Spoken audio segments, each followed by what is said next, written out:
Assalamualaikum warahmatullahi wabarakatuh.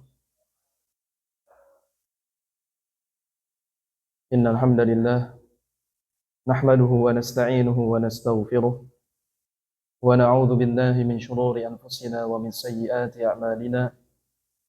May yahdihillahu fala mudilla lahu wa may yudlil fala hadiya lahu. Asyhadu an la ilaha illallah wahdahu la syarika lahu wa asyhadu anna Muhammadan 'abduhu wa rasuluh. Ya ayyuhalladzina amanu taqullaha haqqa tuqatih wa la tamutunna illa wa antum muslimun. يا أيها الناس اتقوا ربكم الذي خلقكم من نفس واحدة وخلق منها زوجها وبث منهما رجالا كثيرا ونساء واتقوا الله الذي تساءلون به والأرحام إن الله كان عليكم رقيبا يا أيها الذين آمنوا اتقوا الله وقولوا قولا سديدا يصلح لكم أعمالكم ويغفر لكم ذنوبكم ومن يطع الله ورسوله فقد فاز فوزا عظيما أما بعد فإن أصدق الحديث كتاب الله وخير الهدي هدي محمد صلى الله عليه وسلم وشر الأمور محدثاتها فإن كل محدثة بدعة وكل بدعة ضلالة وكل ضلالة في النار. Hadirin dan hadirat rahimani wa rahimakumullah. Alhamdulillah, segala puji hanya milik Allah Subhanahu wa taala. Tak bosan-bosannya kita basahi lisan kita dengan ucapan-ucapan syukur kepada Allah Azza wa Jalla atas segala limpahan nikmat yang telah Allah Subhanahu wa taala berikan kepada kita semua. Baik itu nikmat Islam, nikmat iman, nikmat sehat, begitu pula nikmat waktu luang. Sehingga dengan nikmat-nikmat tersebut kita masih dapat menjalankan kewajiban kita kepada Allah Azza wa Jalla, di antaranya dengan kita sudah sama-sama melaksanakan salat maghrib secara berjamaah. Kemudian kita lanjutkan dengan kewajiban berikutnya, yaitu menuntut ilmu syar'i. Lalu salawat serta salam senantiasa kita haturkan kepada Nabi besar kita, suri tauladan kita, Nabi Muhammad sallallahu alaihi wasallam, beserta seluruh keluarganya, seluruh sahabatnya, dan juga orang-orang yang senantiasa berpegang teguh di atas sunnahnya hingga akhir zaman. Tapi ikhwas sekalian dimuliakan Allah Azza wa Jalla, insyaallah pada sore hari ini kita akan membahas suatu tema yang berjudul 10 sebab meraih hati yang lapang. Jadi judul ini kami ambil dari suatu tulisan kitab kecil yang ditulis oleh Syekh Abdul Razak Ibn Abdul Muhsin Al-Abbad Al-Badr hafizahumullah ta'ala, dengan judul Asharatu Asbab Linshirahis Sadr, 10 sebab meraih hati yang lapang. Tulisan ini tulisan yang sangat bagus jamaah sekalian Allah, di mana beliau menyebutkan secara ringkas sebab-sebab yang bisa mendatangkan kelapangan hati, yang beliau sebutkan ada 10 sebab. Tentunya penyebutan 10 sebab ini bukan berarti pembatasan, ya. Artinya bisa jadi dan masih banyak lagi sebab-sebab lain yang bisa mendatangkan kelapangan hati. Akan tetapi di sini untuk memudahkan kita mempelajari dan menghafal, maka beliau hafizahullah ta'ala menyebutkan 10 saja.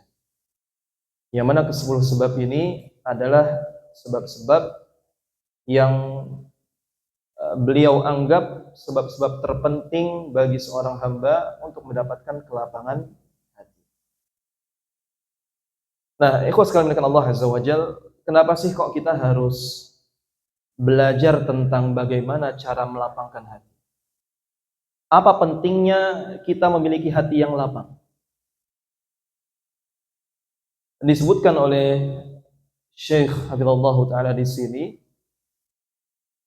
dikarenakan apabila seorang hamba telah dianugerahkan oleh Allah Azza wa Jalla kelapangan hati, maka segala urusannya itu akan terasa mudah, ya. Dan ia akan meraih manfaat-manfaat dari seluruh aspek kehidupan, baik itu kehidupan dunia dan itu juga akan berpengaruh pada kebahagiaannya di dunia, di kehidupan akhirat. Ya. Artinya ketika seorang itu hatinya lapang, maka dia dalam menjalani aktivitas duniawinya tenang, mudah. Dia bekerja mudah, pikirannya bisa fokus dengan kegiatannya, dengan aktivitasnya.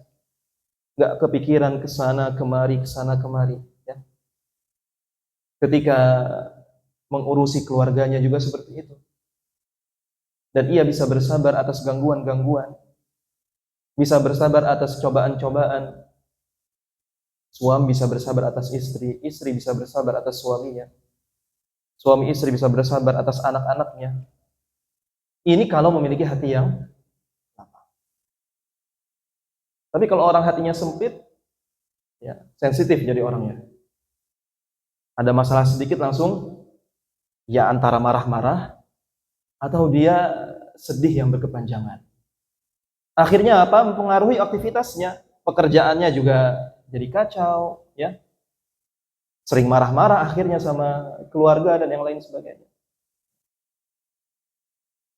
Begitu pula seorang yang hatinya lapang, maka insya Allah dalam kehidupan atau aktivitas akhiratnya juga akan bagus. Ya, salatnya bagus, puasanya bagus. Ia juga tidak berat untuk mengeluarkan hartanya di jalan Allah Azza wa Jalla. Sehingga itu akan memberikan kehidupan yang baik di dunia maupun di akhirat. Oleh karenanya jemaah sekalian yang Allah Subhanahu wa taala, Nabi Musa alaihi salam ketika ia hendak berhadapan dengan Fir'aun, doa yang beliau panjatkan adalah Rabbi shrahli sadri. Wahai Rabbku, lapangkanlah dadaku. Wa yassirli amri, dan mudahkanlah urusanku. Jadi dengan lapangnya hati itu menjadi modal seorang menghadapi kesulitan. Ya, Nabi Musa ingin berhadapan dengan Fir'aun, raja yang zalim, maka beliau minta kepada Allah Subhanahu wa taala hatinya dilapangkan. Supaya ketika berhadapan dengan Fir'aun bisa berhadapan dengan baik, ya.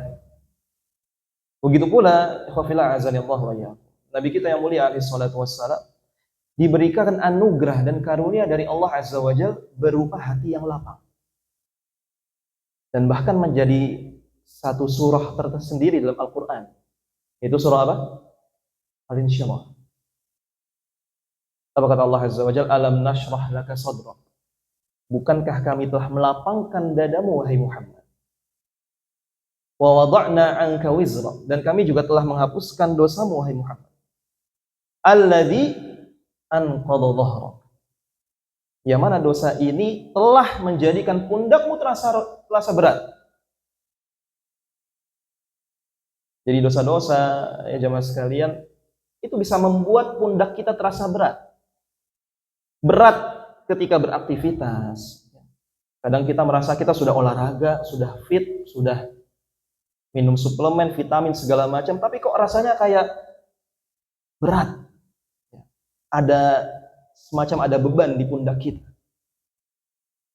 ketika melakukan aktivitas. Nah, itu bisa jadi karena apa? Karena dosa. Dan sempitnya hati. Ya. Oleh karena di sini jamaah sekalian yang Allah Subhanahu wa taala, insya Allah kita akan membahas ya 10 sebab secara ringkas saja.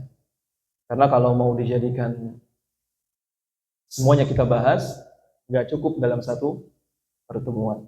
Ya. Baik. Jadi di sini Syekh Abdul Razak radhiyallahu taala menyebutkan sebab yang pertama adalah bertauhid kepada Allah dan mengikhlaskan agama untuk Allah Azza wa Jalla. Mungkin ada yang, tapi mudah-mudahan tidak ya, tapi mungkin ada orang yang ketika mendengar sebab yang pertama ini terbesit dalam hatinya, Ustaz, tauhid lagi, tauhid lagi. Apa-apa solusinya tauhid. Tapi memang seperti itu jemaah. Ya. Kita mau mencari solusi apapun dari segala permasalahan. Ujung-ujungnya, intinya akan kembali kepada tauhid. Karena yang memudahkan urusan itu siapa? Allah Subhanahu wa taala. Yang memberikan kelapangan hati itu siapa? Allah Azza wa Jalla. Allah mengatakan alam nashrah laka sadrak. Bukankah kami telah melapangkan hatimu? Allah yang melapangkan hati. Maka untuk mendapatkan kelapangan hati tersebut, kita harus minta kepada pemiliknya. Pemilik hati, yaitu siapa? Allah Azza wa Jalla. Artinya kita harus memiliki hubungan yang baik dengan Allah Subhanahu wa taala. Yaitu dengan bertauhid ini. Ya. Oleh karena jamaah sekalian dengan Allah Subhanahu wa taala, enggak boleh kita itu bosan belajar tentang tauhid, dan enggak boleh bosan kita mendengar tauhid, tauhid lagi, enggak boleh bosan. Karena memang itulah ya, inti dari segala solusi permasalahan kita. Ya. Dan Allah Subhanahu wa taala menciptakan kita itu untuk bertauhid kepada Allah. Allah mengatakan wa ma khalaqtul jinna wal insa illa liya'budun. Tidaklah aku ciptakan jin dan manusia melainkan untuk beribadah kepadaku.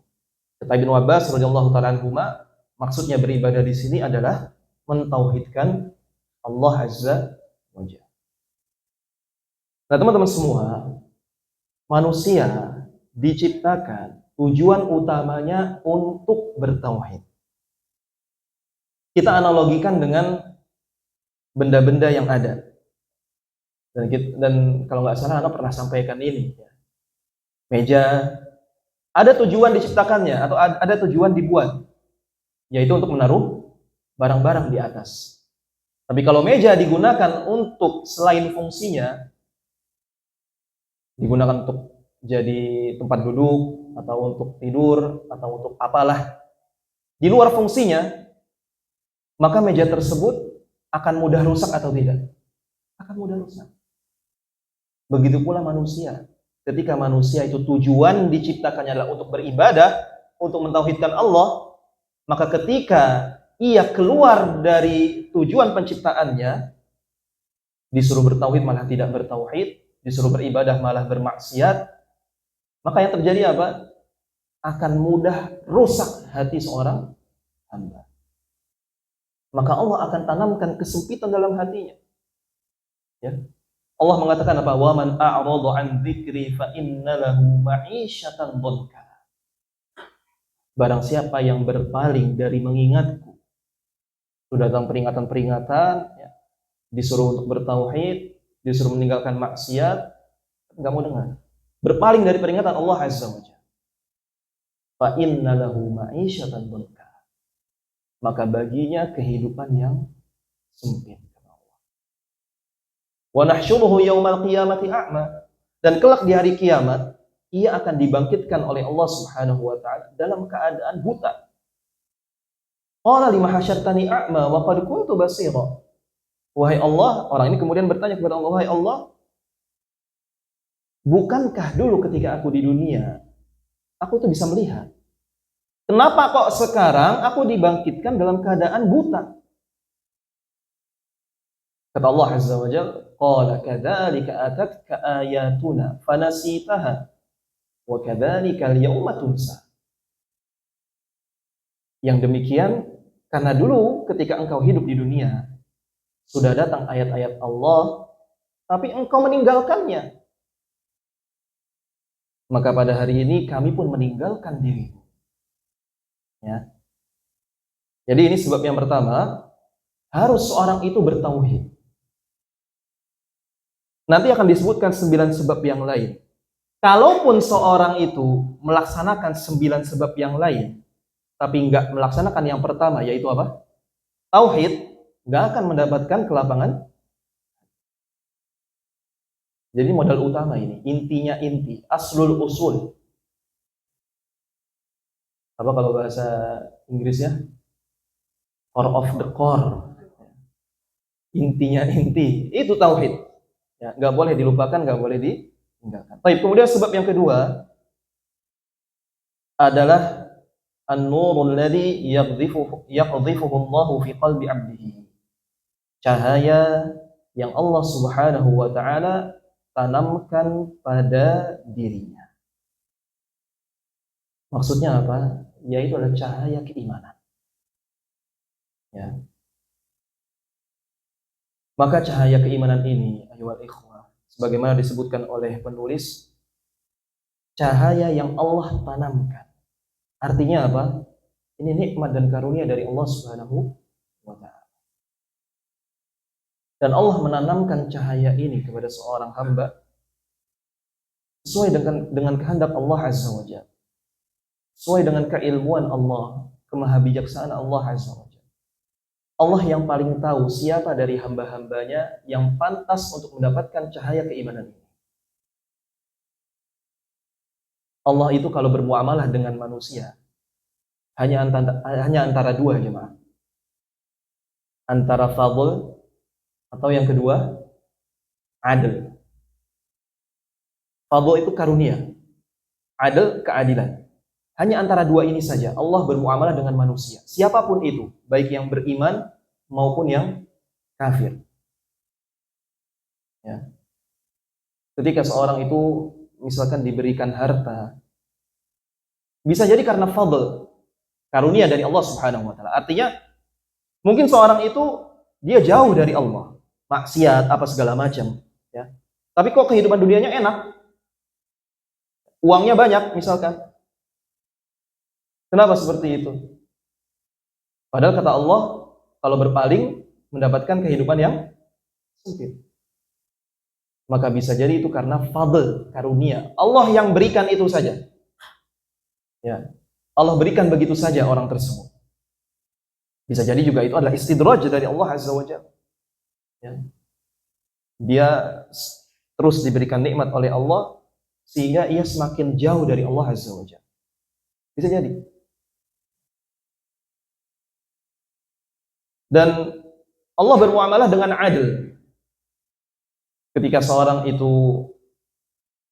tidak diberikan keimanan, ya, seorang itu bermaksiat kemudian dihukum oleh Allah Azza wa Jalla, bukan karena Allah zalim, tapi karena kemahaadilan Allah Subhanahu wa taala. Kita lihat ada orang misalkan, ya, kalau kita berbicara tentang hidayah taufik dari Allah Subhanahu wa taala, ada orang yang dia itu sepanjang hidupnya bermaksiat misalkan.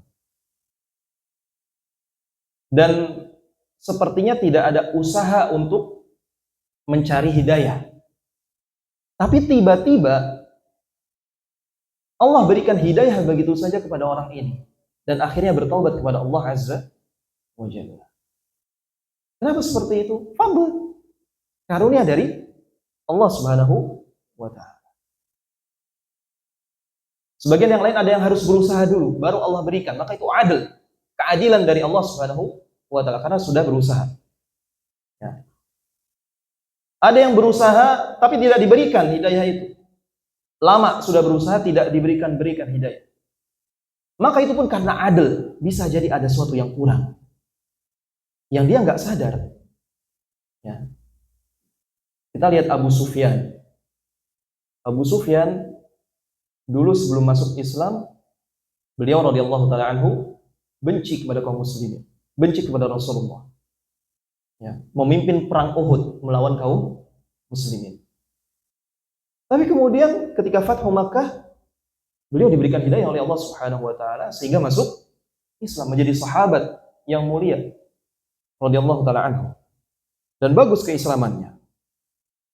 Di sisi lain kita melihat ada Abu Thalib, pamannya Rasulullah sallallahu alaihi wasallam, yang merawat beliau dari kecil sampai dewasa, sampai ketika sudah diutus menjadi nabi dan rasul.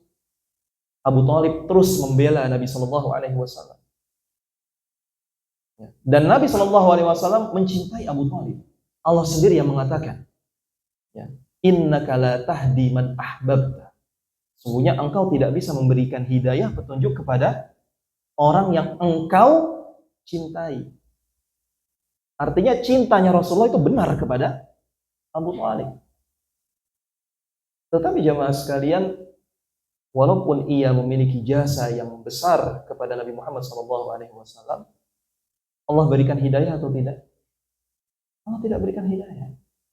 Sampai wafat, mati, tetap tidak mau mengucapkan la ilaha illallah. Sehingga kata Rasulullah SAW bahwasanya paman beliau ini Abu Thalib berada di dhahda minan nar. Ya, di apa namanya? Permukaan yang paling ringan lah di neraka. Di mana dikatakan bahwasanya Abu Thalib dikenakan sendal yang kemudian membuat otaknya mendidih. Nah, ini kan kalau kita mau renungi, kenapa kok yang satu Abu Sufyan yang memusuhi Islam diberikan hidayah?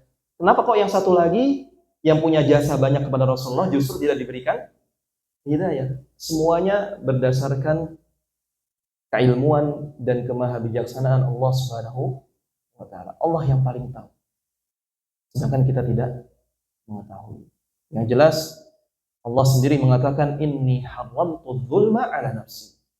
Sungguhnya aku mengharamkan kezaliman atas diriku.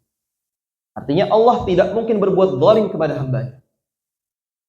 Ya. Bahkan kepada orang-orang kafir sekalipun Allah tidak akan berbuat zalim. Allah hanya bermuamalah dengan apa? Fadl atau adil. Sudah itu saja. Maka ini sebab yang kedua, ya, yaitu cahaya keimanan. Yang ketika Allah Subhanahu wa taala sudah tanamkan kepada diri seorang hamba, maka kata Allah Azza wa Jalla, "Walakinallaha habbaba ilaikumul iman wa zayyanahu fi qulubikum." Allah yang menjadikan kalian itu cinta kepada keimanan. Dan Allah menghiasi keimanan tersebut di hati-hati kalian. Wa karraha ilaikumul kufra wal fusuqa wal isyan. Maka dengan itu kalian akhirnya membenci kekufuran dan juga kefasikan dan kemaksiatan kepada Allah Subhanahu wa taala. Bermodalkan cahaya iman dari Allah Azza wa Jalla. Tapi kemudian sebab yang ketiga adalah meraih ilmu yang bermanfaat. Ya. Dan ilmu yang bermanfaat banyak sekali faidahnya. Ya. Di antaranya Rasulullah SAW bersabda, "Majtama'a qaumun fi baitin min buyutillah." Tidaklah suatu kaum berkumpul di salah satu rumah di antara rumah-rumah Allah Azza wa Jalla. Yatluna kitab Allah, membaca Al-Quran, wa yatadarasunahu fima bainahum. Kemudian mempelajari ayat-ayat Allah Azza wa Jalla. Illa nazalat alaihimus sakinah. Melainkan akan turun kepada mereka ketenangan. Wa ghasyiyatuhumur rahmah, diliputi dengan rahmat dari Allah Subhanahu wa taala. Wa haffathumul malaikah, malaikat itu akan menaungi mereka. Wa dzakarahumullahu fi man indah, dan Allah akan menyebut-nyebut nama mereka di sisi Allah Subhanahu wa taala. Ya. Maka belajar tentunya dengan keikhlasan. Ya. Dan kata Imam Ahmad rahimahullahu taala, niat yang ikhlas dalam belajar, kata beliau, ayyan ya raf'al jahli an nafsihi wa an ghairihi. Ia meniatkan untuk mengangkat kejahilan dari dirinya kemudian dari orang lain. Jadi bukan untuk berbangga-bangga, ya, bukan untuk gaya-gayaan, bukan seperti itu. Bahkan dalam hadis Rasulullah SAW mengancam orang-orang yang seperti ini. Barang siapa yang mencari ilmu untuk berbangga-bangga, ya, di hadapan para ulama, untuk mendebat, membodoh-bodohi orang yang jahil, ya, atau untuk memalingkan wajah manusia kepada dirinya supaya terpandang, dihormati, maka Allah masukkan ke dalam neraka. Diancam oleh Rasulullah SAW. Dan masih banyak lagi keutamaan menuntut ilmu yang mana itu bisa menjadikan hati kita menjadi lapang, insyaallah taala. Baik, kemudian sebab yang keempat adalah al-inabatu ilallahi wa husnul iqbal alaih. Kembali kepada Allah Subhanahu wa taala dengan sebaik-baiknya. Ya. dan juga fokus dalam beribadah. Nah, jadi teman-teman semua melihat Allah Subhanahu wa taala, di sini Ibnu Qayyim rahimahullahu taala mengatakan al-inabatu ila Allah wa mahabbatuhu bi kullil qalbi wal iqbalu alaihi wat tana'um bi ibadatihi fala syai'a ashrah li sadril abdi min dzalik. Kembali kepada Allah, mencintai Allah dengan sepenuh hati dan menghadap kepadanya, fokus beribadah kepadanya dengan baik, dan ia menikmati ibadah kepada Allah Azza wa Jalla, tidak ada yang lebih melapangkan hati seorang hamba daripada hal tersebut. Ya. Dan beribadah itu memiliki kenikmatan, jemaah sekalian. Ya. Seorang yang ibadahnya benar, maka pasti akan merasakan kenikmatan dalam beribadah. Dan ini kata para ulama adalah ganjaran yang disegerakan oleh Allah Subhanahu wa taala bagi orang-orang yang ahli ibadah. Syekhul Islam Ibnu Taimiyah rahimahullahu taala sampai mengatakan kalau seandainya kalian beribadah tidak bisa merasakan kenikmatan, maka jangan salahkan ibadahnya, tapi salahkan apa? Salahkan dirimu sendiri. Bisa jadi keikhlasannya belum betul. Bisa jadi tata caranya belum betul. Dan yang lain sebagainya. Intinya ketika kita beribadah kemudian kok apa sih katanya dapat nikmat ibadah. Kok saya ibadah nggak berasa tuh ada nikmat. Maka yang salah siapa? Dirinya sendiri. Sehingga seorang itu kalau nggak merasakan nikmat dalam beribadah, coba dia introspeksi diri sendiri. Bisa jadi karena dosa, bisa jadi karena apa? Wahib Ibnu Wardi rahimahullahu taala, beliau pernah ditanya, Wahai, apakah seorang yang bermaksiat bisa merasakan apakah seorang yang bermaksiat itu tidak akan merasakan nikmatnya ibadah? Maka apa jawaban beliau? Wala hamma bil maksiyah, wala man hamma bil maksiyah. Bahkan seorang yang sudah bertekad melakukan maksiat itu pun tidak akan merasakan kenikmatan dalam beribadah. Jadi dia belum melakukan maksiat nih, belum dilakukan, tapi dia sudah bertekad dalam hati. Itu sudah bisa membuat dirinya tidak merasakan manisnya beribadah kepada Allah Subhanahu wa taala. Ya.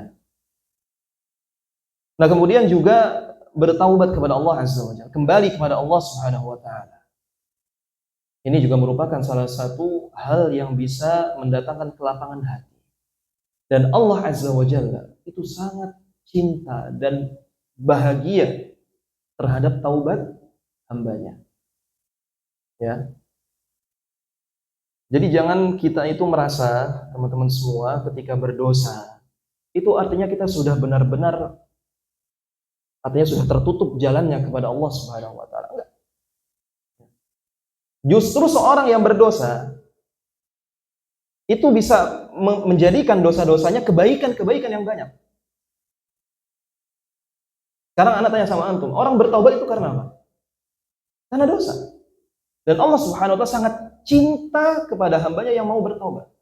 Sangat senang kepada hambanya yang bertaubat. Artinya apa? Kita bisa mendapatkan kecintaan Allah dengan taubat itu, yang mana taubat ini lahir dari dosa yang dilakukan. Ya. Jadi ini kita melihat dari sudut pandang yang lain, seorang yang berbuat dosa itu dia memiliki kesempatan untuk bisa mendatangkan apa? Kecintaan dari Allah Subhanahu wa taala. Allah mengatakan illa man amana wa amila amal illa man amana illa man taba wa amana wa amila amalan shalihan. Kecuali orang yang bertaubat, kemudian dia beriman dan dia beramal saleh. Ya, syaratnya 3 ini. Bertaubat, beriman, beramal saleh. Fa ulaika yubaddilullahu sayyi'atihim hasanat. Maka mereka dosa-dosanya, keburukan-keburukannya akan digantikan menjadi kebaikan-kebaikan yang banyak oleh Allah Subhanahu wa taala. Ya. Dan seorang sebesar apapun dosa yang ia lakukan, Kalau dia bertaubat kepada Allah, pasti Allah akan menerima taubatnya. Apa kira-kira dosa yang paling besar, kedurhakaan paling besar seorang hamba kepada Allah itu apa? Syirik besar. Seorang katakanlah,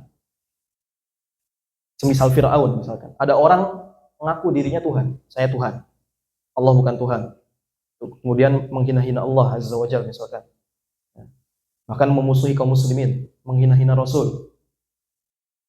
Saya tanya sama antum, ini orang kalau seandainya bertaubat, diterima nggak semua? Diterima. Walaupun begitu kita lihat bejatnya luar biasa, ya, sampai mengaku Tuhan misalkan. Tapi kalau dia bertaubat kepada Allah Subhanahu wa taala, pasti Allah terima. Bagaikan seorang tua yang punya anak misalkan, ya. Anaknya nih laki-laki, sudah besar, ya. Sudah masuk masa remaja. Kemudian terjadi perselisihan. Berantemlah itu orang tua sama anaknya. Berantem, akhirnya anaknya kabur dari rumah. Sepekan, 2 pekan, sebulan, 2 bulan, setahun bahkan 2 tahun, nggak pulang-pulang anaknya. Anaknya sama antum, kira-kira orang tua ini, walaupun ketika anaknya itu pergi dalam keadaan sedang berselisih, ketika anaknya itu kabur pergi, orang tuanya kepikiran nggak? Insya Allah kepikiran. Ya. Gimana anak saya makannya, sehat nggak, ya. Kalau sakit bagaimana, kepikiran macam-macam. Artinya merindukan anaknya untuk kembali. Nah nanti ketika tiba-tiba sudah bertahun-tahun, anaknya tiba-tiba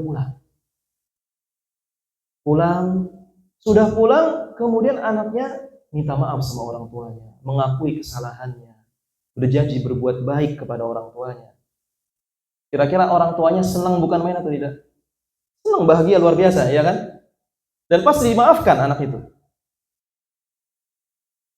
Jadi ini permisalan jamaah sekalian, orang tua dengan anak. Allah Subhanahu wa taala seperti itulah ketika hambanya bertaubat kepada Allah Azza wa Jalla. Senangnya luar biasa, bahagianya luar biasa Allah itu. Oleh karena disebutkan dalam sebuah hadis kata Rasulullah SAW, jadi beliau menyebutkan permisalan. Ada seorang yang dia itu sedang dalam perjalanan jauh, menaiki onta dan seluruh perbekalannya di onta tersebut. Ketika ia berteduh, ontanya pergi, nggak tahu kemana. Ya, bangun-bangun udah nggak ada. Sedangkan seluruh perbekalannya ada di onta tersebut. Dia cari muter-muter ke sana kemari, nggak ketemu-temu. Sedangkan ia di tengah padang pasir, nggak ada air, nggak ada apa. Akhirnya setelah berusaha, ia pasrah. Sudah kayaknya memang sudah nggak ketemu. Saya pasrah aja, duduk di bawah pohon ini. Kalau memang kembali, ya kembali. Kalau enggak, ya sudah. Ya. Akhirnya dia duduk di bawah pohon tersebut. Tiba-tiba ontanya balik lagi, lengkap dengan seluruh perbekalannya. Ya bayangkan, dia yang sudah pasrah merasa kayaknya saya bakal mati, ternyata ontanya balik lagi. Senangnya bukan main dia itu. Sampai-sampai kata Rasulullah SAW, ia mengatakan, Allahumma anta abdi wa ana rabbuk. Ya Allah, sesungguhnya engkau adalah hambaku dan aku adalah Rabbmu. Kenapa? Karena saking senangnya salah ngomong. Kata Rasulullah SAW, senangnya Allah terhadap taubat hambanya ketika hambanya itu kembali kepada Allah Azza wa Jalla, melebihi senangnya orang ini ketika ontanya kembali kepada dirinya. Kita nggak bisa bayangkan, Pak, ya, kasih sayangnya Allah kepada kita luar biasa. Bahkan kata Rasulullah, lallahu arhamu bi'ibadihi min hadhihi biwaladiha. Kasih sayang Allah kepada hambanya itu melebihi kasih sayangnya ibu kepada anaknya. Sedangkan kasih sayang ibu kepada anak itu adalah kasih sayang terbesar yang ada di dunia ini. Ya. Kalau kita mau berbicara kasih sayang terbesar, yaitu hubungan antara ibu dengan anak, itu sudah paling besar. Tapi kasih sayang Allah kepada hambanya lebih besar daripada itu. Maka jemaah sekalian dengan Allah Subhanahu wa taala, enggak boleh kita itu berputus asa dari rahmat Allah Subhanahu wa taala. Hanyalah orang-orang yang kafir yang berputus asa dari rahmat Allah Subhanahu wa taala. Kenapa? Mereka suudzon kepada Allah. Berburuk sangka kepada Allah. Padahal Allah sudah mengabarkan, saya ini pengasih, saya ini pemurah, saya ini maha mengampuni dosa, maha mengampuni taubat.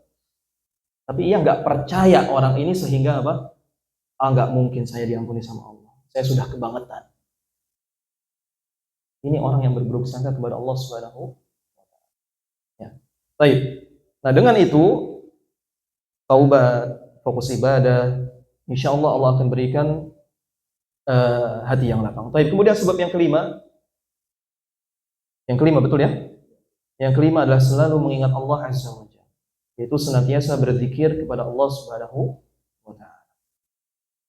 Ya, Allah Subhanahu wa taala berfirman, "Ala bi dzikrillahi tatmainnul qulub." Ketahuilah bahwasanya dengan berzikir maka hati itu menjadi tenang. Dan zikir secara umum terbagi menjadi dua. Yang pertama zikir dengan lisan, yang biasa kita pahami ya, kalau dikatakan berzikir ya ucapan-ucapan Allahu Akbar, tasbih, tahmid, tahlil. Itu zikir kepada Allah dengan lisan. Ada zikir jenis yang kedua adalah zikir yang maknanya lebih umum daripada itu. Yaitu seluruh aktivitas yang bisa mengingatkan kita kepada Allah Subhanahu wa taala. Itulah zikir. Ya. Bahkan seandainya orang itu jalan-jalan ke gunung, mentadabburi alam, yang dengannya kemudian ia mengingat Allah Subhanahu wa taala, itu pun dikatakan berzikir secara umum. Salat, zikir. Karena ketika seorang salat, dia mengingat Allah atau tidak? Mengingat Allah. Ya, baca Al-Qur'an, berzikir itu. Oleh karenanya teman-teman semua mengingat Allah Subhanahu wa taala dalam beribadah yang dituntunkan oleh Nabi Shallallahu Alaihi Wasallam adalah kita konsisten, walaupun ibadahnya remeh atau kecil. Yang penting apa? Konsisten. Kenapa? Karena dengan konsisten itu kita akan senantiasa mengingat Allah Subhanahu wa taala. Katakanlah kita itu cuma bisa sholat malam 1 rakaat aja. Jangan kita remehkan 1 rakaat itu. Jangan kita anggap, kalau cuma 1 rakaat mah remeh, mending gak usah sekalian lah. Atau kita ketika ada teman kita sholatnya cuma 1 rakaat, kemudian kita bilang, kamu kalau cuma sholat 1 rakaat mending gak usah. Ya. Apalah ibadah cuma sedikit seperti itu. Ini gak benar. Ya. Seorang itu dia tidak boleh memaksakan dirinya dalam perkara-perkara yang sunnah. Artinya dia harus memahami kapasitas dirinya. Jangan karena ia memaksakan diri, akhirnya malah merasa berat.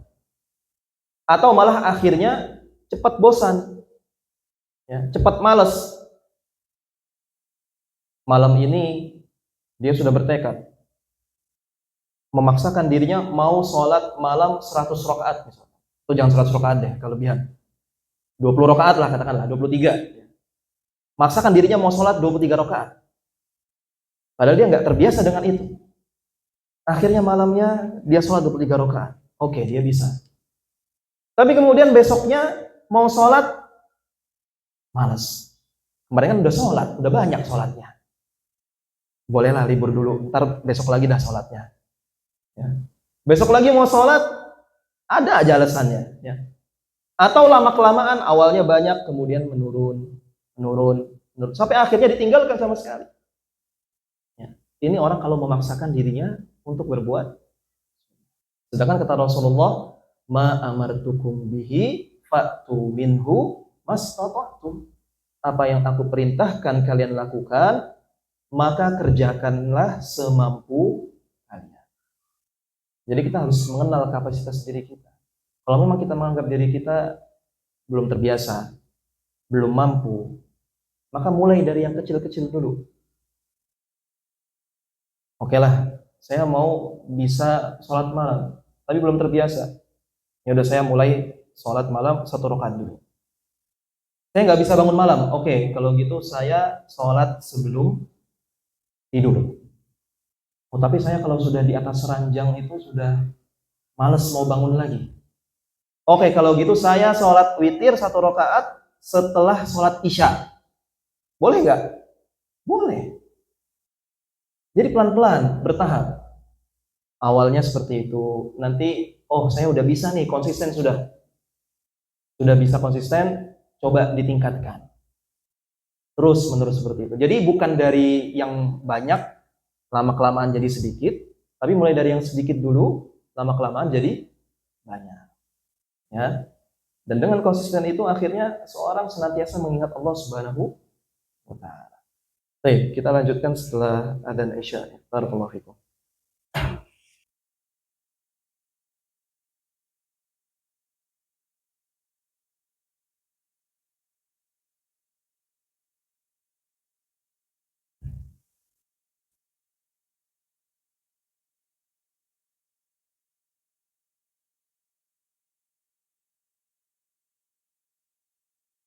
Bismillah, alhamdulillah, wassalatu wassalamu ala rasulillah wa ala alihi wa sahbihi wa man walah wa la hawla wa la quwwata illa billahi amma ba'd. Baik, kemudian sebab yang keenam, ya, sebab keenam betul ya? Sebab yang keenam adalah al-ihsan ila ibadillah, berbuat baik kepada hamba-hamba Allah Subhanahu wa taala. Allah Azza wa Jalla berfirman, wa ahsinu innallaha yuhibbul muhsinin. Berbuat baiklah karena sungguhnya Allah mencintai orang-orang yang berbuat baik. Ya ikhwan fillah azanallahu wa iyyakum, sebab yang keenam ini sebab yang unik ya. Kenapa?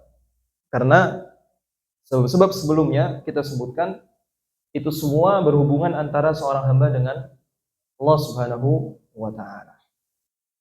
Namun pada sebab yang keenam ini penulis mengatakan, ya seolah-olah mengatakan kalau kamu mau mendapatkan lapangnya hati, maka engkau harus berbuat baik kepada manusia.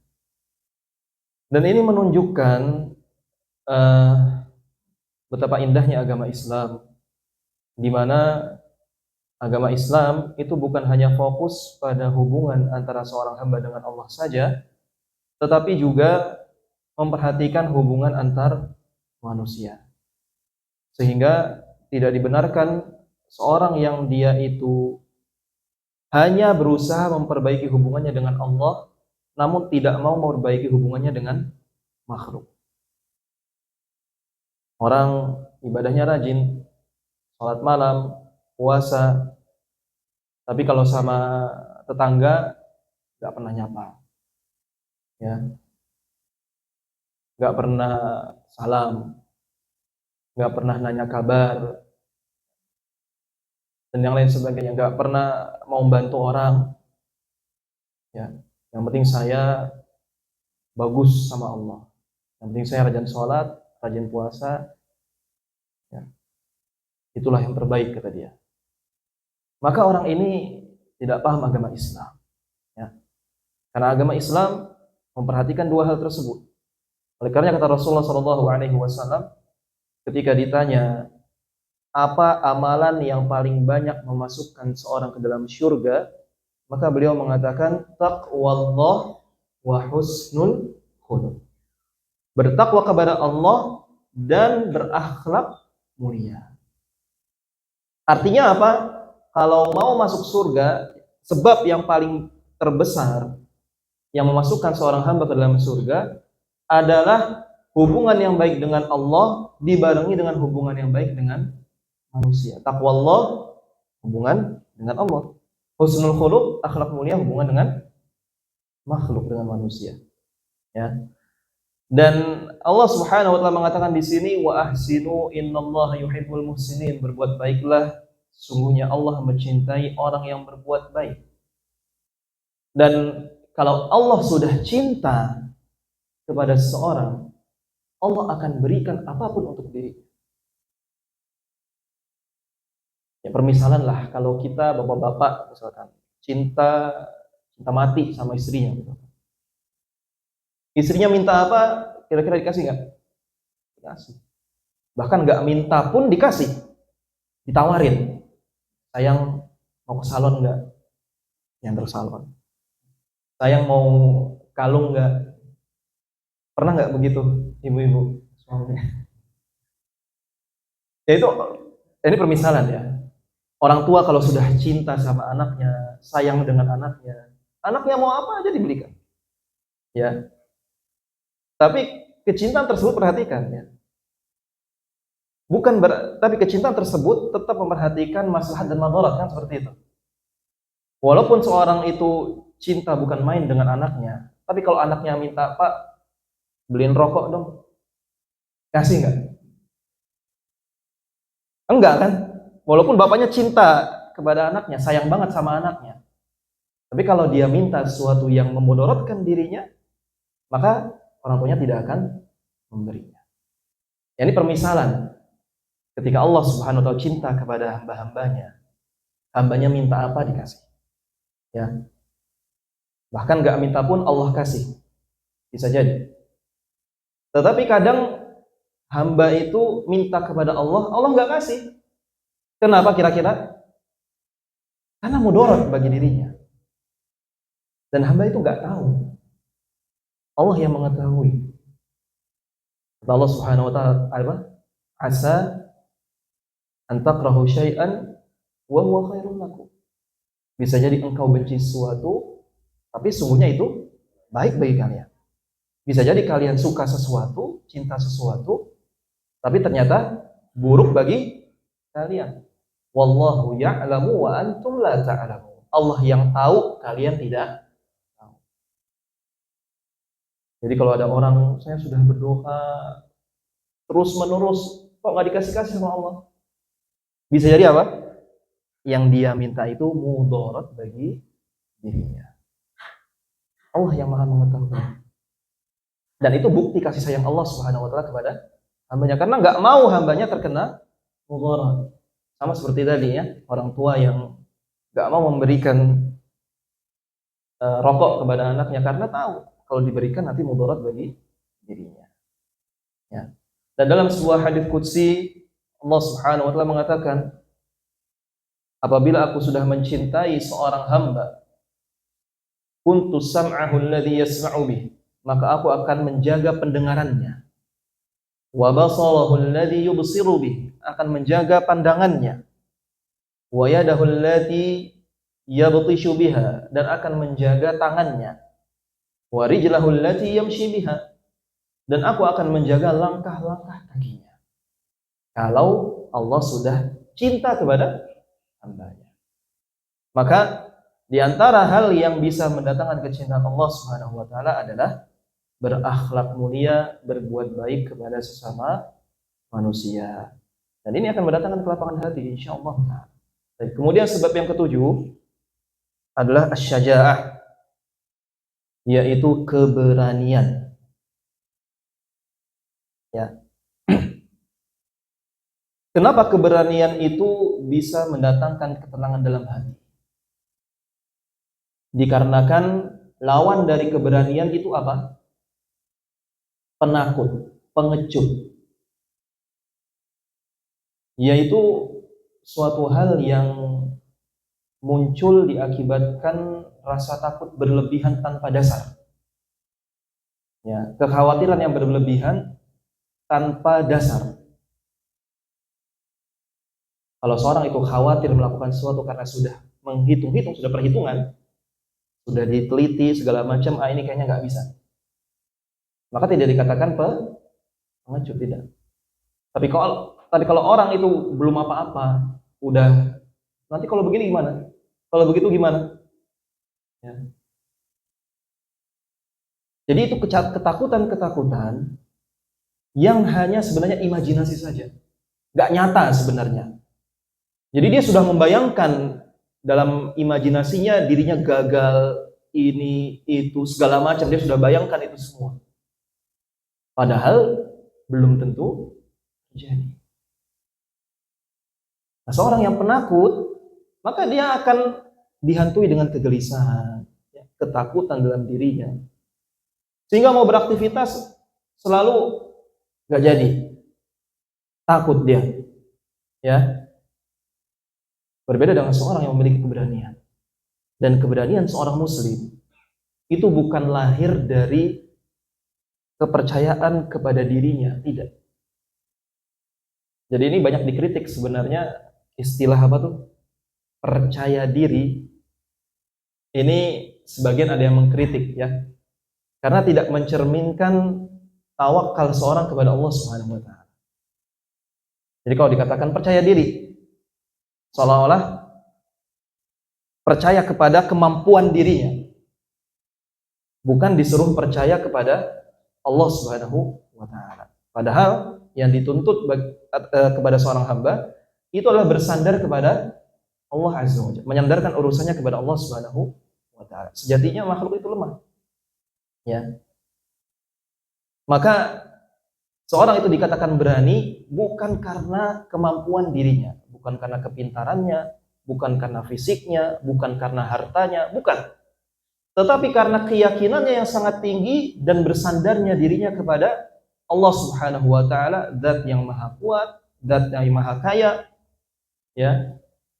Itulah yang menjadikan dirinya kuat, menjadikan dirinya berani. Sehingga kalau seorang itu berani karena bersandar kepada Allah Subhanahu wa taala, kira-kira adakah sesuatu yang akan ia takutkan? Enggak ada. Kenapa? Karena dia yakin bahwasanya dia memiliki Allah yang akan senantiasa menyertainya, kan begitu. Ya. Karena enggak ada yang mungkin bagi Allah Subhanahu wa taala. Tentunya tetap dengan apa? Perhitungan tetap. Ya. Rasulullah Shallallahu alaihi wasallam sendiri mau berperang ya harus persiapan, kan begitu. Enggak serta-merta ayo udah kita pergi aja perang. Allah akan bantu. Sedangkan enggak ada persiapan. Enggak seperti itu juga. Karena tawakal itu rukunnya dua. Ya. Bersandar kepada Allah, kemudian melakukan usaha ikhtiar. Ya. Baik. Kemudian sebab yang kedelapan adalah menyingkirkan penyakit dan gangguan hati.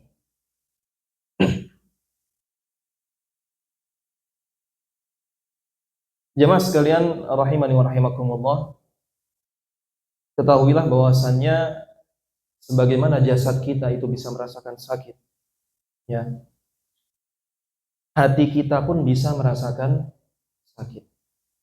Dan ini seringkali dilupakan, seringkali tidak disadari. Manusia kalau badannya sakit, dia itu tahu dan merasa. Bahkan ada orang baru batuk sedikit sudah berobat ke klinik. Ya. Sudah cari obat, beli obat. Tapi berbeda dengan penyakit hati. Banyak orang itu hatinya sakit tapi nggak merasa sakit. Ya. Penyakit hati itu apa aja? Banyak. Kesombongan, hasad, iri, dengki, bangga diri, meremehkan orang. Itu penyakit-penyakit hati. Dan kebanyakan manusia nggak sadar ketika terkena penyakit tersebut. Ya. Banyak orang itu sombong, tapi nggak merasa dirinya sombong, kan begitu. Merasa dirinya itu baik-baik aja. Bahkan merasa dirinya orang yang baik. Ya. Nggak punya salah sama orang.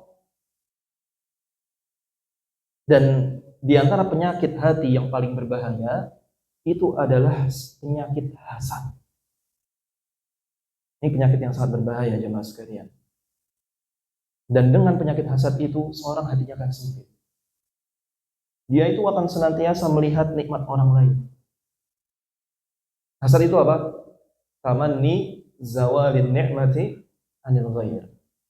Mengharapkan hilangnya nikmat dari orang lain.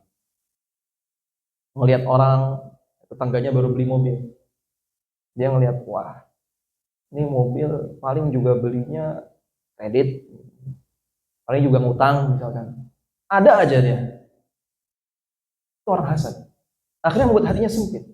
Dan orang yang hasad, dia nggak akan bisa melihat nikmat-nikmat yang Allah berikan kepada dirinya. Padahal Allah sudah berikan kepada dia nikmat yang sangat banyak, tetapi dia nggak mau melihat nikmat tersebut. Sibuk melihat nikmat orang lain. Selalu merasa kurang, akhirnya harusnya saya yang dapat. Rekan kerjanya dipromosikan, harusnya saya kan kerjanya bagus. Kok dia malah yang dinaikkan gajinya? Ini kan hasad namanya.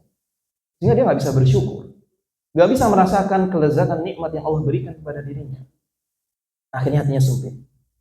Dan hasad ini adalah penyakit hati pertama yang ada di langit dan ada di bumi. Penyakit hati pertama yang ada di langit dan di bumi itu hasad. Iblis hasad kepada Adam alaihissalam. Apa kata iblis? Khalaqtani min nar wa khalaqtahu min tin. Wahai Allah, engkau suruh aku sujud kepada Adam, padahal engkau menciptakan aku dari api dan engkau menciptakan Adam dari tanah. Ya. Dia merasa dirinya lebih baik daripada Adam. Nah, ini juga orang yang hasad kepada orang lain, artinya dia merasa dirinya lebih baik, merasa dirinya itu lebih pantas mendapatkan nikmat tersebut. Dan perhatikan perkataan iblis. Ia mengatakan api lebih baik daripada tanah. Apa benar jemaah? Api lebih baik daripada tanah? Dasarnya apa? Gak ada dasarnya. Jadi orang yang hasad itu ngomongnya ngawur, logikanya nggak jalan, ya. Sehingga mencari-cari alasan untuk membenarkan dirinya bahwasanya dirinya itu lebih pantas. Bahkan sampai-sampai iblis karena hasad sudah dikeluarkan dari neraka, sudah dikeluarkan dari surga, dimasukkan ke dalam neraka. Dia nggak mau bertobat kepada Allah Subhanahu wa Ta'ala. Saya nggak mau taubat. Nggak apa-apa saya masuk neraka. Yang penting anak Adam saya ajak masuk neraka juga. Bayangkan jemaah, karena hasad iblis sampai rela sengsara di neraka selama-lamanya daripada ia bertaubat untuk kembali ke dalam. Kan bahaya ini hasad. Bahkan iblis itu menyalahkan Allah. Apa kata iblis? Rabbi bima aghwaytani. Wahai Rabbku, karena engkau telah menyesatkan aku, maka aku akan sesatkan manusia semuanya. Jadi iblis nggak mengatakan wahai Rabb, karena aku telah sesat. Kalau mengatakan aku telah sesat, artinya kan dia merasa dirinya telah sesat, ya, merasa dirinya salah. Tapi ia mengatakan karena engkau telah menyesatkan aku. Jadi menyalahkan Allah Subhanahu wa Ta'ala, menyalahkan takdir Allah Azza wa Jalla. Jadi ini nggak boleh ya, jamaah sekalian, ketika seorang itu bermaksiat, berdosa, kemudian ia mengatakan saya berdosa karena ya Allah yang takdirkan saya berbuat dosa. Nggak boleh. Mirip seperti siapa? Iblis. Jadi kata para ulama, takdir itu yuhtajju bil masaib la bil ma'aib. Boleh berhujjah dengan takdir pada musibah-musibah. Kalau kita kena musibah, kemudian kita mengatakan qadarullah, ini sudah takdir Allah Subhanahu wa Ta'ala. Boleh dan bahkan disyariatkan. Ya. Tapi nggak boleh berhujjah dengan takdir atas maksiat yang dilakukan. Nggak boleh. Karena ini menyerupai iblis. Ya. Orang mencuri, kemudian ditanya, kenapa mencuri? Ya, takdir. Allah yang takdirkan saya mencuri. Nggak boleh. Ya. Seperti iblis. Saya sesat karena engkau yang menyesatkan aku. Maka aku akan sesatkan manusia. Jadi ini, ya. Penyakit pertama di langit, hasad yang dilakukan oleh iblis kepada Adam. Kemudian penyakit pertama yang di bumi juga antara anaknya Adam, Qabil dengan Habil. Ketika yang satu diterima persembahannya kepada Allah Subhanahu wa taala, yang satunya tidak diterima, maka hasad yang satunya. Ya kan? Merasa lebih pantas diterima, dia hasad bahkan sampai apa? Membunuh. Ini bahayanya hasad. Hasad itu bisa mendatangkan kezaliman yang lebih besar lagi. Bisa sampai membunuh. Oleh karenanya jemaah sekalian Allah Subhanahu wa taala, ini salah satu penyakit yang sangat berbahaya dan kita senantiasa berusaha untuk berlindung dari penyakit hasad tersebut. Ya. Bahkan kata Ibnu Taimiyah rahimahullahu taala, penyakit hasad ini itu ada tingkatan-tingkatannya. Ya. Ada 4 tingkatan kalau tidak salah beliau sebutkan. Tingkatan yang paling rendah itu ketika seorang berharap nikmat yang ada pada saudaranya. Itu hasad paling rendah, paling ringan. Dan tidak ada satupun orang yang bebas dari penyakit ini. Bahkan para ulama sekalipun. Orang-orang soleh sekalipun. Sebutkan Ibnu Taimiyah seperti itu. Kadang juga, misalkan antara ustadz yang melihat ustadznya yang lain, misalkan kajiannya banyak, atau jamaahnya banyak. Karena kan merasa, oh pengen seperti itu juga. Tapi ada perasaan buruk di situ. Sedikit dengki di situ. Ini hasad paling rendah. Dan hasad paling tinggi itu hasadnya iblis kepada Adam alaihis salam. Ya. Jadi jemaah sekalian Allah Subhanahu wa taala, penyakit hati ini sangat merupakan faktor yang sangat besar yang menjadikan hati seorang hamba itu menjadi sempit. Maka kita senantiasa berdoa kepada Allah Subhanahu wa taala untuk dijauhkan dari penyakit-penyakit hati. Ya, di antara doa Rasulullah SAW seperti itu. Allahumma slul saqimata qalbi. Ya Allah, bebaskanlah atau sembuhkanlah penyakit dari hatiku. Allahumma slul saqimata qalbi. Baik, kemudian sebab yang ke-9 adalah meninggalkan hal-hal yang sia-sia. Ya. Meninggalkan hal-hal yang sia-sia. Rasulullah Shallallahu alaihi wasallam bersabda, "Min husni islamil mar'i tarkuhu ma la ya'nihi." Di antara tanda baiknya agama seorang adalah ia meninggalkan hal-hal yang sia-sia, hal-hal yang tidak bermanfaat bagi dirinya. Contoh hal yang tidak bermanfaat apa?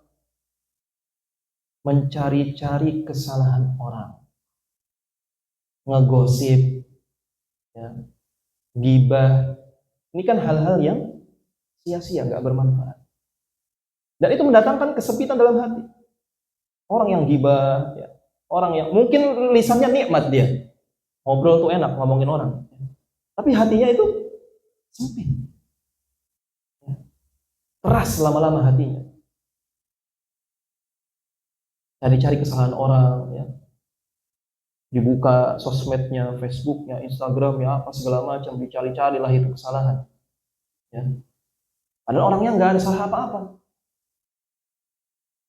Ini juga salah satu penyakit tulabul ilm, penuntut ilmu. Sempat disinggung juga oleh Syekh Abdul Muhsin, hafizallahu ta'ala, ya, dalam kitabnya Rifqan Ahlus Sunnati bi Ahli Sunnah. Disebutkan di situ bahwasanya sebagian penuntut ilmu ada yang karena hasad itu. Awalnya karena hasad. Akhirnya sibuk cari-cari kesalahan syekh, ya, atau siapa yang dia nggak sepaham dengannya. Ya. Jadi dibuka tuh video-video kajiannya, misalnya. Dari awal sampai akhir disimak, dicari salah ngomongnya. Akhirnya dipotong lah itu. Kemudian salah, diberikan apa? Komentar-komentar apalah segala macam. Ini membuat hati keras. Orang tidur nggak nyenyak, mau tidur aja kepikiran, ya, kepikiran orang yang dia cari-cari kesalahannya, bawa mimpi, segala macam, nggak tenang hidupnya. Oleh karenanya, ada salah seorang sahabat disebutkan oleh Rasulullah SAW ketika beliau sedang duduk bersama para sahabat yang lain. Rasulullah mengatakan, nanti akan masuk dari pintu ini penghuni surga. Kemudian datanglah satu orang. Ya. Kemudian besoknya lagi mengatakan seperti itu lagi Rasulullah. Orang itu lagi yang datang dari pintu itu. Sampai akhirnya ada salah seorang sahabat, saya lupa namanya, dia penasaran sebenarnya apa amalan orang ini sehingga memasukkan dirinya ke dalam surga. Maka kemudian sahabat ini mendatangi sahabat tersebut, kemudian mengatakan, ya saya sedang ada masalah di rumah. Kalau boleh saya mau numpang tidur dong di rumah kamu. Akhirnya dipersilahkan. Tidurlah dia bermalam di rumah orang ini. Malam-malam dilihat biasa aja, nggak ada yang istimewa. Ya. Dia sholat malam, ya biasa kayak para sahabat yang lain juga sholat malam. Kalau kita ngelihat orang sholat malam kan dianggap istimewa ya. Kalau di zaman sahabat itu ngelihat orang sholat malam ya biasa.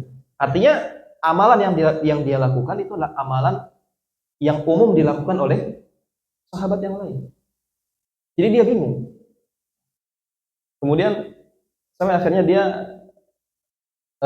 paginya mengatakan kepada orang ini, mengaku sebenarnya saya mendengar dari Rasulullah begini. Tapi saya lihat kamu kok amalannya biasa aja. Maka kemudian orang ini mengatakan, saya memang nggak punya amalan khusus. Tapi saya setiap tidur nggak pernah saya membawa kebencian terhadap kaum muslimin. Siapapun itu. Artinya kalau ada orang salah kepada dia, sebelum tidur dia sudah maafkan. Jadi dia tidur dalam keadaan tenang. Tidak membawa apa? Kedengkian, kebencian, kemarahan, enggak. Dan itu menjadi sebab dirinya dimasukkan ke dalam surga. Ya. Baik. Kemudian sebab yang terakhir, yang ke-10 adalah mengikuti petunjuknya Nabi Muhammad sallallahu alaihi wasallam. Maka jemaah sekalian azanillahu wa iyyakum, sebab pertama kita buka dengan ketaatan kepada Allah Azza wa Jalla, yaitu apa? Bertauhid. Dan sebab yang terakhir ditutup oleh penulis dengan ketaatan kepada Rasulullah sallallahu alaihi wasallam. Dan sempat kita singgung bahwasanya Allah sudah melapangkan hatinya Nabi Muhammad sallallahu alaihi wasallam, sehingga contoh terbaik yang bisa kita contoh dan tiru agar kita bisa mendapatkan kelapangan hati adalah Rasulullah sallallahu alaihi wasallam. Ya. Dan panjang kalau kita mau berbicara tentang Rasulullah sallallahu alaihi wasallam yang mana kebaikannya itu sangat banyak, akhlaknya yang sangat mulia, yang mana sampai-sampai kita kalau membaca sirahnya beliau, membaca akhlaknya beliau, kita sampai terpikir apa benar ada orang seperti ini. Saking mulianya, saking baiknya akhlaknya beliau sallallahu alaihi wasallam. Maka jamaah sekalian a'azakumullah, kita patut bersyukur bahwasanya kita dijadikan muslim dan mukmin ya, oleh Allah Subhanahu wa taala, yang dengannya kita memiliki Rabb yang sangat pemurah, Rabb yang sangat penyayang, yaitu Allah Subhanahu wa taala. Dan kita memiliki pedoman contoh yang sangat mulia, yang sangat baik akhlaknya, yang sangat indah, yaitu Rasulullah sallallahu alaihi wasallam. Yang mana kata Allah Subhanahu wa taala, sungguh telah ada pada diri Rasul kalian uswatun hasanah, suri tauladan yang baik. Tapi bagi siapa? Liman kana yarjullaha wal yaumal akhir. Bagi dia yang mengharapkan Allah Subhanahu wa taala dan juga hari. Artinya bagi mereka yang bisa mencontoh dengan baik Nabi sallallahu alaihi wasallam adalah mereka yang beriman kepada Allah dan juga beriman kepada hari akhir. Maka kembali lagi fokus kita fokus utama kita adalah iman, tauhid kepada Allah Subhanahu wa taala. Itulah modal utama kita untuk bisa menjalankan sebab-sebab yang lain.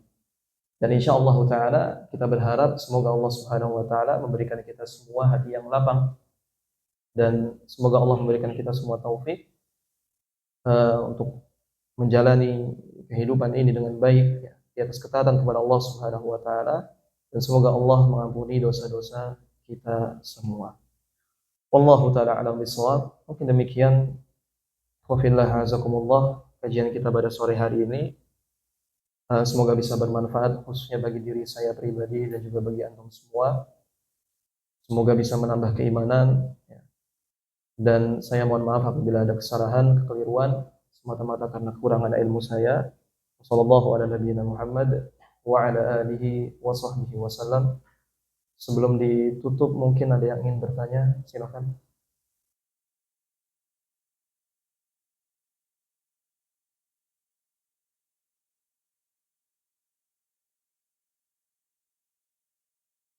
Ya, termasuk juga husnudzan billah.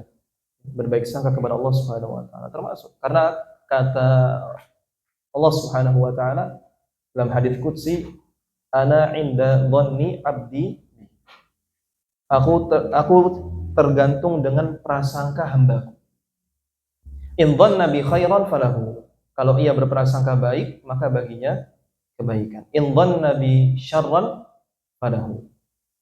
Kalau ia berprasangka buruk, maka baginya keburukan. Dan kita tadi sempat singgung bahwasanya tidaklah orang berprasangka buruk kepada Allah Subhanahu wa taala melainkan dia orang atau itu adalah sifat orang kafir. Sifat orang munafik.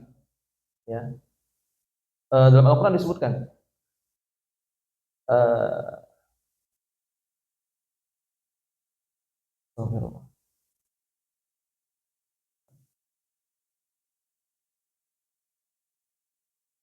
wa yu'adzibal munafiqina wal munafiqati wal musyrikina wal musyrikat adh-dhannina billahi dhannas saw. Dalam surah Al-Fath ayat 6 Allah mengatakan Allah mengadab orang-orang munafik dari kalangan lelaki dan perempuan dan musyrikin dari kalangan lelaki dan perempuan adh-dhannina billahi dhannas saw, yang mereka itu berprasangka buruk kepada Allah Subhanahu wa taala. Jadi nggak boleh. Salah satu sifat yang sangat buruk ya, yang sangat tercela ketika seorang itu berprasangka buruk kepada Allah Subhanahu wa taala. Padahal Allah sudah mengabarkan dalam Al-Qur'an ya.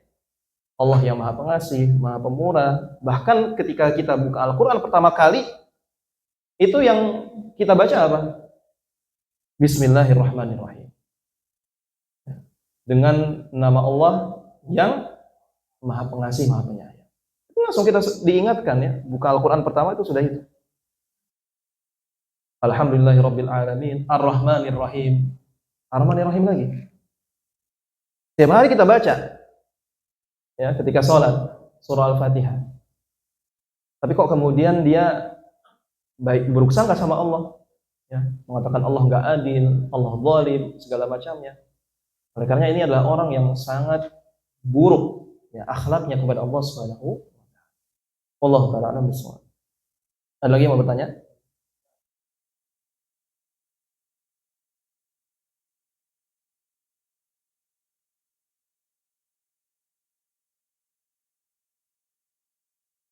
Tetap diterima. Tetap diterima. Selama ketika ia bertaubat memenuhi syarat-syaratnya. Ya. Jadi jelaskan ke Allah Subhanahu wa taala. Manusia itu makhluk yang lemah dan penuh dengan kesalahan. Dia berbuat maksiat, kemudian bertaubat, kemudian mengulanginya lagi. Dia taubat lagi, mengulanginya lagi, taubat lagi, terus seperti itu. Memang seperti itulah manusia. Ya. Nggak akan berakhir, selalu seperti itu. Maka seorang terus berusaha bertaubat kepada Allah agar kesudahannya dalam keadaan baik. Ya, jangan karena, aduh saya nggak bisa ini ngulang terus, akhirnya ya udahlah biarin. Bukan seperti itu. Bahkan dalam hadis disebutkan oleh Rasulullah SAW, ada seorang yang berbuat dosa, kemudian dia bertobat. Maka kata Allah Azza wa Jalla, "Alima 'abdi anna lahu rabban yaghfirud dzunuba jami'an." Hambaku ini mengetahui bahwasanya ia memiliki Rabb yang Maha mengampuni dosa. Maka aku ampuni dosanya. Kemudian ia bermaksiat lagi. Dia tobat lagi kemudian. Maka Allah mengatakan seperti tadi lagi. Terus menerus seperti itu sampai akhirnya Allah mengatakan, silakan hambaku berbuat yang ia kehendaki, aku ampuni dosanya. Artinya apa? Ketika Allah sudah mengetahui ini hamba ini itu gak pernah berputus asa dari rahmat Allah Subhanahu wa taala. Selalu apa? Bertaubat. Dosa taubat, dosa taubat, dosa taubat. Maka Allah tahu bahwasanya hamba ini akan terus menerus bertaubat dan Allah akan ampuni dosanya. Ya. Dan kata Rasulullah SAW, "At-taibu minadz dzanbi kaman la dzanba lahu." Orang yang bertaubat dari dosa, maka seolah-olah ia tidak berdosa, tidak melakukan dosa tersebut. Jadi kalau orang berdosa kemudian taubat, seolah-olah dia belum berdosa tadi. Sudah dihapus. Dia berdosa lagi, kemudian taubat lagi, seolah-olah dia tidak melakukan dosa. Tapi dengan ingat, dia bertaubat dengan memenuhi syarat-syaratnya. Ya. Syarat-syaratnya kata para ulama, dia menyesal. Ya, menyesal dengan sangat. Kemudian dia berhenti dari perbuatannya. Dia bertekad, berazam. Berazam untuk berhenti melakukannya. Ya. Walaupun mungkin nanti mengulanginya lagi, tapi dia sudah bertekad dulu di awal. Ya. Karena itulah manusia lemah dan syaitan itu pintar dalam membisik-bisiki manusia. Syaitan itu kan umurnya panjang. Iblis itu dari Nabi Adam sampai sekarang masih ada. Sudah berapa puluh ribu tahun hidup. Pengalamannya sudah banyak. Jadi ilmunya udah banyak itu. Ilmu untuk apa? Menyesatkan manusia, menggoda manusia, ilmunya sudah banyak. Ya. Oleh karena ada kisah seorang pendeta ya, yang dia itu dititipi adik laki-laki orang-orang yang mau pergi berjihad, bersisa. Pernah dengar ya? Kemudian awalnya nolak, nggak mau. Kenapa? Takut nanti terkena fitnah. Tapi kemudian dibisik-bisiki sama syaitan. Ya. Loh kenapa? Ini kan bagus. Kamu jaga adik perempuan orang-orang yang pergi jihad. Ini pahala buat kamu nih. Kan luar biasa itu godaannya. Jadi syaitan itu nggak mengatakan, udah ambil aja, nanti kamu bisa enak-enak gitu. Nggak begitu menggodanya. Karena tahu kalau digodanya seperti itu, akan ditolak sama laki-laki ini. Karena dia ini ahli ibadah. Orang soleh pada waktu itu. Jadi cara menggodanya beda.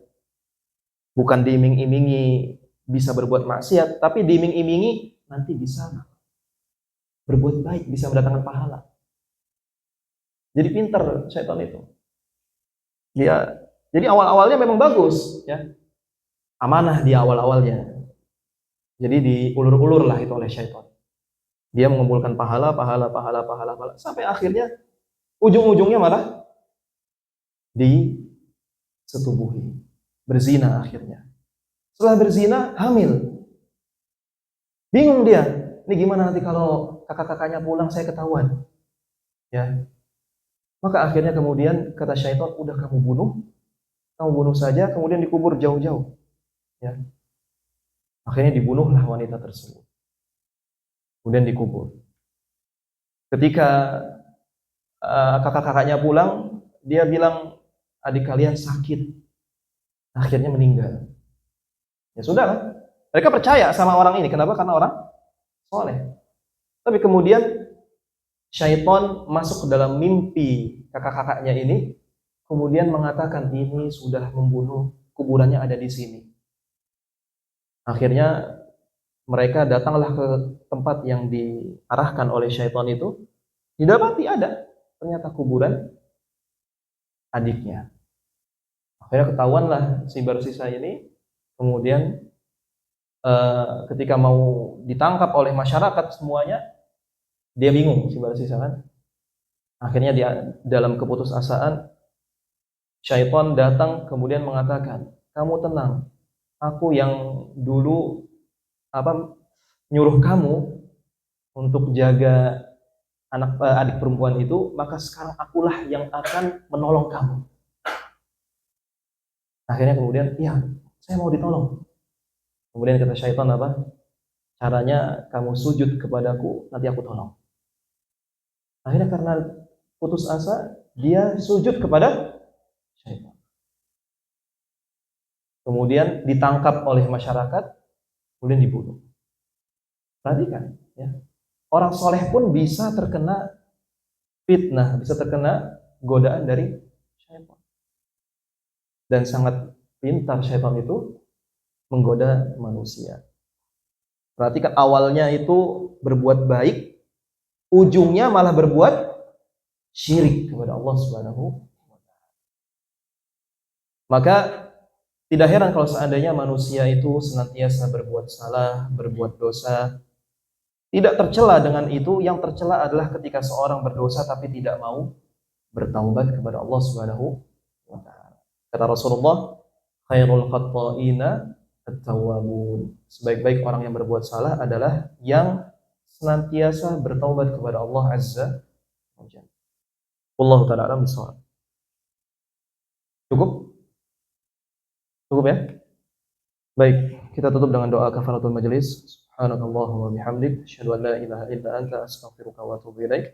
Wassalamualaikum warahmatullahi wabarakatuh.